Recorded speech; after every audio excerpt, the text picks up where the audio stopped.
So we'll move to item 2.0, public hearings. And item 2.1, Walmart development project. Staff, do you have a presentation? Okay. Thank you. This is the only item on the agenda tonight. It's the Walmart development project. Take a second for this to warm up. There we go. What I'll first do is kind of describe the project. I have a series of about maybe 20 slides that kind of goes over the entire project and as well as the EIR process.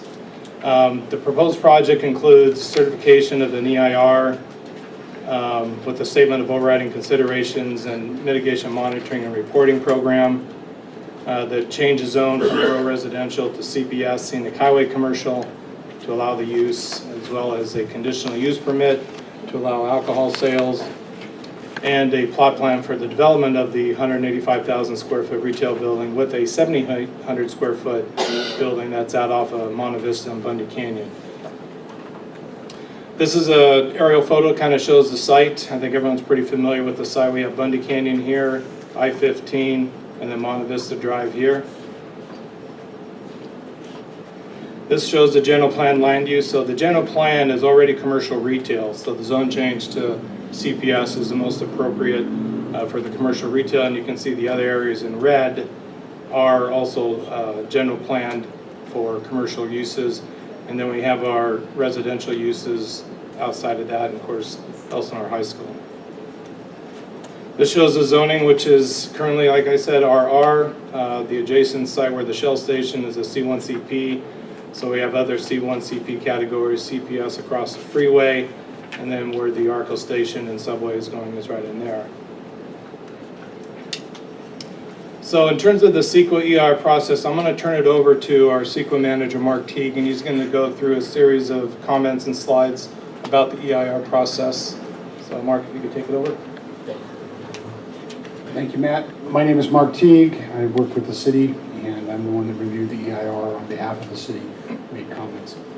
CEQA is mostly about process as well as about information, and what you'll see here is that we went through the process appropriately. We filed a notice of preparation. Some of you may have remembered we held a scoping meeting to talk about the project itself and the EIR, and then we circulated the document for 45 days to receive comments that we then responded to, Matt, in the final EIR. And during the period of time when the EIR was on the street, Walmart had an open house and invited people to come and learn about the project. That was not part of the EIR process, but it was another opportunity to receive information on the project. We received 7 public comments during the public comment period. We've also received some comments that were late, turned in actually today, since the comment period was closed. And we produced what's called the final EIR, which is both a response to those comments as well as any changes that might be to the EIR itself, as well as any of the project information that's essential to respond to any of the comments that are there. So the draft EIR is the combination of both the public draft that you may have already read and the final EIR. And it's broken up that way because it just kind of has to be. We can't do it all at the same time. So with every project, there's both on-site and off-site improvements. And go ahead and put the next one up too, Matt. It's a little backwards here. My apologies on this. Off-site means something that's outside of the property line. These are things that are part of the project that happen in areas that are outside of what you would consider your ordinary property. So in this particular instance, off-site improvements would include roadway improvements along Monte Vista as well as along Bundy Canyon Road. It would include signals and widening and sidewalks and those types of things.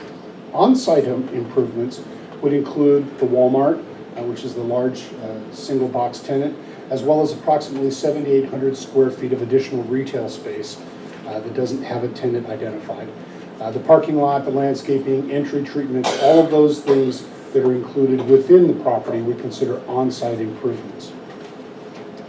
So we have a little graphic here to help run through the site plan. There's the Walmart, and this area here is worth talking about. All of the Walmart trucks will go down Canyon Drive and will access the rear of the store and will leave on Canyon Drive. So the Canyon to Monte Vista out and doing their thing. They won't be driving through the parking lot.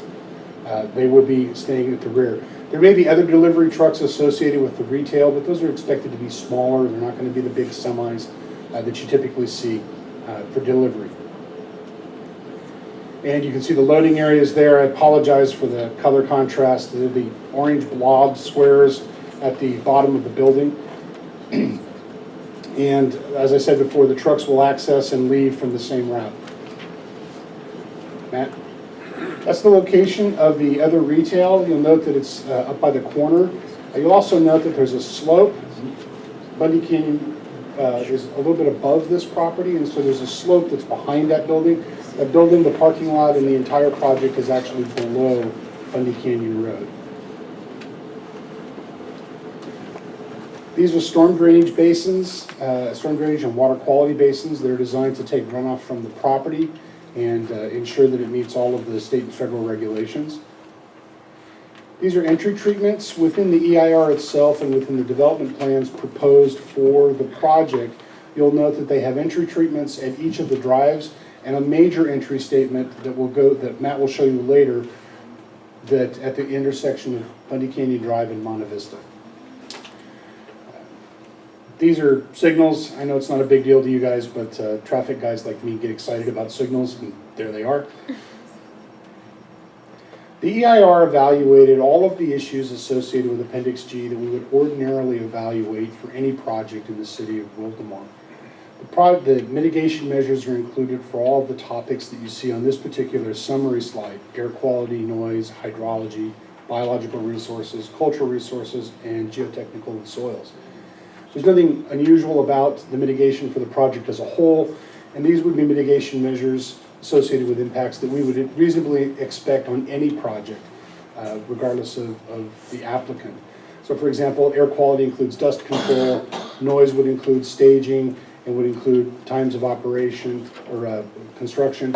Hydrology and water quality would talk about discharge and water quality associated with the amount and the type of discharge. Biological resources, the mitigation there talks about pre-construction surveys and making sure the flora and fauna are protected pursuant to our MSHCP, our multiple species habitat conservation plan.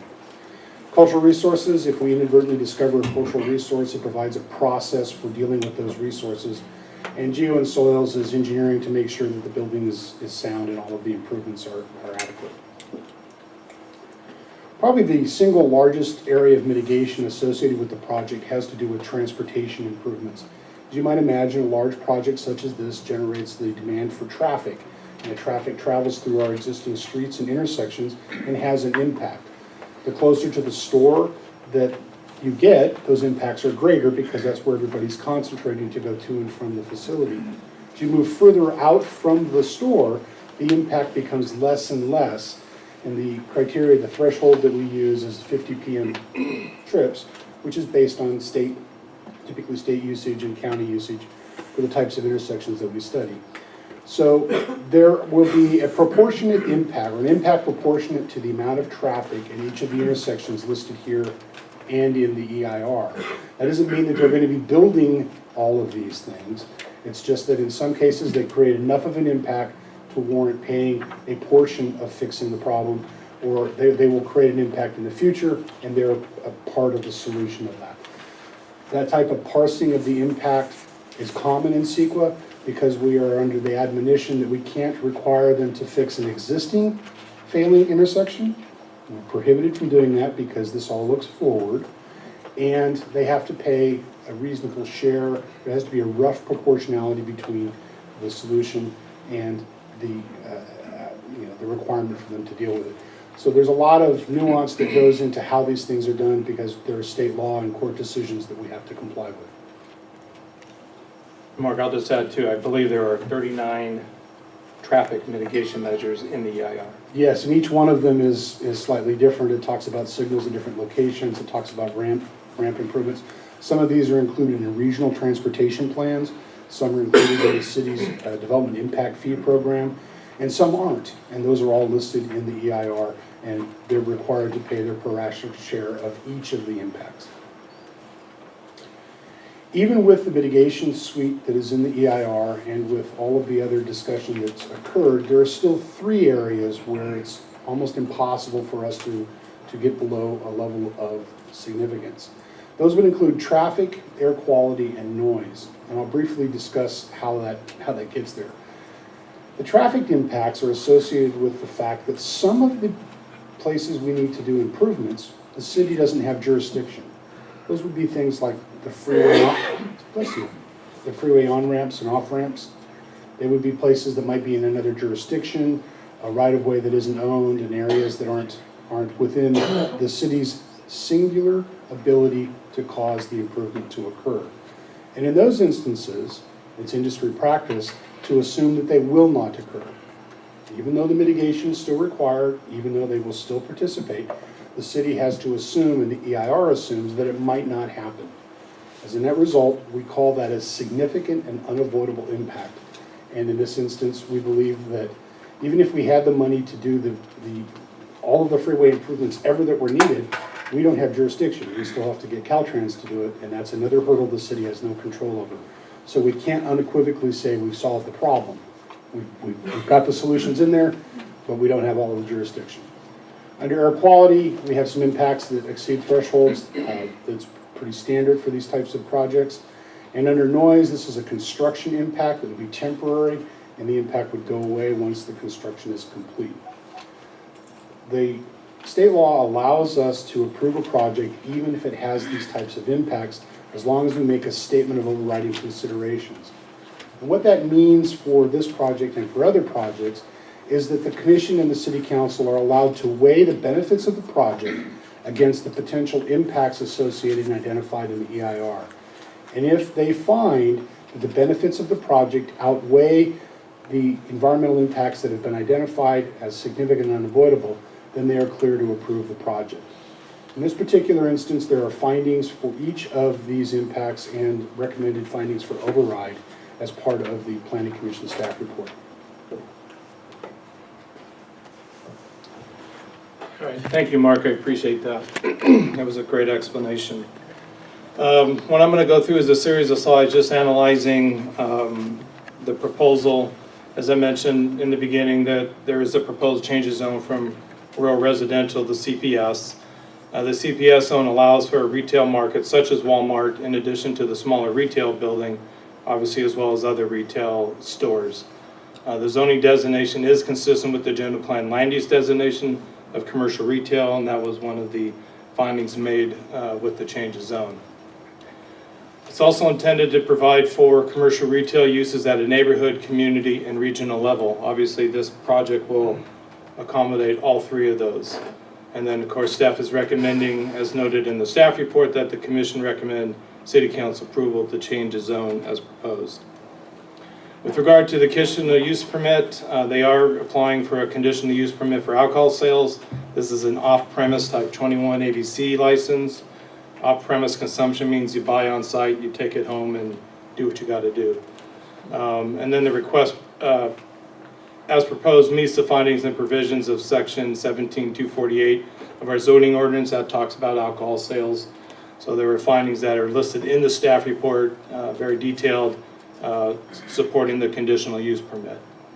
It's also a condition that we've added to obtain the ABC license prior to occupancy of the building.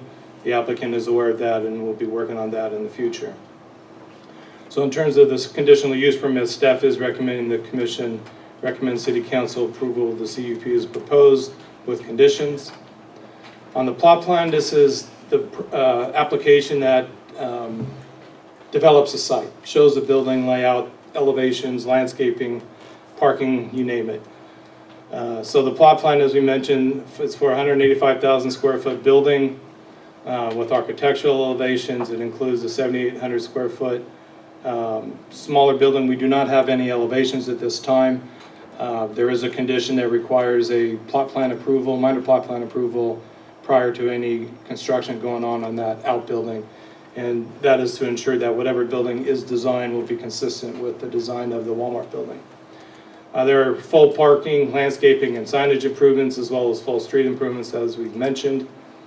We have evaluated that plot plan with all the development standards in the CPS zone, and they meet and exceed all those standards. Those were enumerated in the staff report in a couple of different tables. And continuing on, the project does have signs. Those meet the sign standards of section 17252 in terms of sign height, sign area, and the quantity of signs, the number of signs. The parking and landscaping design meets and exceeds the standards of the zoning ordinance. And again, staff is recommending approval, or recommend council approval of the plot plan with conditions. I'm going to go through a series of slides. We'll show the site plan, the landscaping, architectural elevations, and the signs. They're all in your staff report, but for the benefit of the folks here tonight. So this is the overall site plan, as noted. Bundy Canyon on the north, Monte Vista on the east, the Walmart building here. This is Sellers heading north, and then the driveway coming down here will have a median in the middle, so there won't be any backup issues like we have here at McDonald's in this center. And of course, all the landscaping and parking, you can see the different bays. This is the landscape plan exhibit. So we went through the landscaping in great detail. We have a consultant who's our landscape architect, working with the applicant's landscape architect, and all the landscaping that they're proposing in terms of quantity and size, the species, drought tolerant, water conservation stuff has been part of the landscape plan and meets all of our standards. This is the proposed elevations. I have some schematics on the next couple of slides that can see better, but these are the 4 elevations. This will be the front looking north, so if you're looking south to the side, you'll see the front building. This is the side elevations and the rear elevations on these bottom 3. So I want to let the commission know that this is not the only elevation details that the applicant submitted. We went through 4 revisions on these development plans on the architecture to come to this. So we've had some significant improvements. The applicant has been very cooperative in terms of making changes to get the best quality design that we can. Granted, we don't have any commercial design guidelines at this time, so this was a very negotiated process, and I think in the end we got a great looking building. So these are some of the schematics. Again, you can see the detail, the varying roof line, the pop-outs with the windows and features, landscaping in terms of planter boxes along the front, glass storefronts. So there's a variety of different building types. Now, the primary building is made of concrete block, decorative block, either split face block or precision block, and of course it's all painted to get the different colors and stuff. And this is a side elevation that's facing Monte Vista. We have some corner features. These are all in the staff report, but this is the corner basic of Bundy and Monte Vista. So they created a nice focal point here with all the landscaping. This is what they're proposing, is a wood trellis kind of arced with the stone veneer here. And then this matches actually the signs that you'll see in the set. And then this is kind of the scene if you were standing right at the corner looking into the site, what you'd see. Excuse me, Matt? Yes? You're fading out pretty bad with the AC on. I don't know that everybody can hear you. Could you pull the mic a little closer Sure. to you? Can you hear me now okay out there? Yes. Great. I usually don't have a problem speaking loud. Just try not to speak too loud. So these are the other entry statements that Mark had talked about in that graphic. This is a kind of a cross section that shows Bundy Canyon up here. Mark mentioned that the site is below the Bundy Canyon grade, so there's this 2-to-1 slope here that will be landscaped. These trees here reflect all the trees in the parking lot. This is a parkway, and this is a center median. Ultimately, that will have landscaping, and this is another schematic looking north. So these are the proposed signs. We have 3 monument signs at the entrance at Monte Vista here, and then here, I'm sorry, Bundy Canyon, then Monte Vista here, and right at Canyon. So those 3 monument signs are basically this design, a low, no-level monument sign, about 3.5 to 4 feet tall. And then we have the freeway sign, pylon sign, which is here. Every project or every property that's within 660 feet of the freeway right-of-way line can have a freeway sign that's no taller than 45 feet, and their sign does not exceed 45 feet. And of course, it has the traditional Walmart logo and Starburst, I think that's what it's called. So in conclusion, after looking at the project, preparing all the environmental documentation and making all the findings of fact, our recommendation to the Planning Commission is to take 3 actions, each which have to be done separately when you make that motion. First one would be to adopt Resolution 2015-01, recommending City Council certification of the EIR. Adoption of Resolution 2015-02, recommending Council approval of the change of zone. And then adoption of Resolution 2015-03, recommending Council approval of the project, which consists of the CUP and the plot plan subject to conditions. I do want to point out, as the Commission knows, and anyone who read the packet, there are 156 conditions on this project. And probably 40%, 35% of those are mitigation measures related to the EIR. So this concludes my presentation, and happy to answer any questions from Planning Commission. Thank you, Matt. Thank you, Mark. Do any commissioners have questions of staff at this time? I have a question not about the presentation, but to staff about something that we received at the dais this evening. Yeah, thank you, Commissioner Swan. We have received a number of letters, and they're all at the dais. We have actually received 2 letters from the Chamber of Commerce supporting the project. We have received over, a 3-month period after and before and after the open house. I received a bunch of emails from folks. I think, how many were in here, Alfredo? 68 in total, and most of them are offering support. Those are part of the public record. And then we have a few emails that are not supportive of the project, and the reasons why are stated in their email.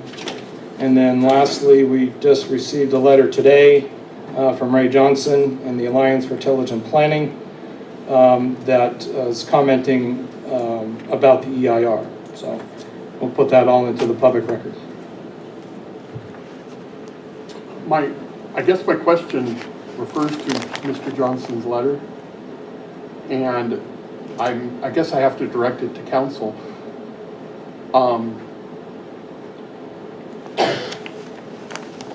Can I ask a question about it? Okay. In big bold letters, he put failure to respond to comments, and when I briefly read it, he specifically refers to the fact that we didn't respond to comments, or the EIR doesn't answer questions or respond to questions that he submitted. I believe it would be him. Yet in the EIR, I find numerous responses to things from the EIR. So I guess what I was going to do is ask our engineer. We did respond to all questions. Is that true or false? That were submitted to council, or that were submitted to it. Did we miss questions that were? I'm going to hand this over to Ross Geller, who is the primary author and project manager of the EIR. I can tell you that if we received a comment, it was responded to. We're pretty anal about how that happens. But I'll let Russ talk about it. Yes, my name's Ross Geller. I'm a principal with Applied Planning, and we prepare the environmental impact report and the response to comments that went into the final EIR. And I just received Mr. Johnson's letter at the same time you did, and I have gone through it, and at this point, I think we're just at a difference of opinion. He has an opinion regarding the way things are and working with the city. Okay. We responded to all his issues. So it seems to me that since I can say this and you can't, this is him having a tantrum and not believing that he got his questions answered. His questions were answered. Thank you.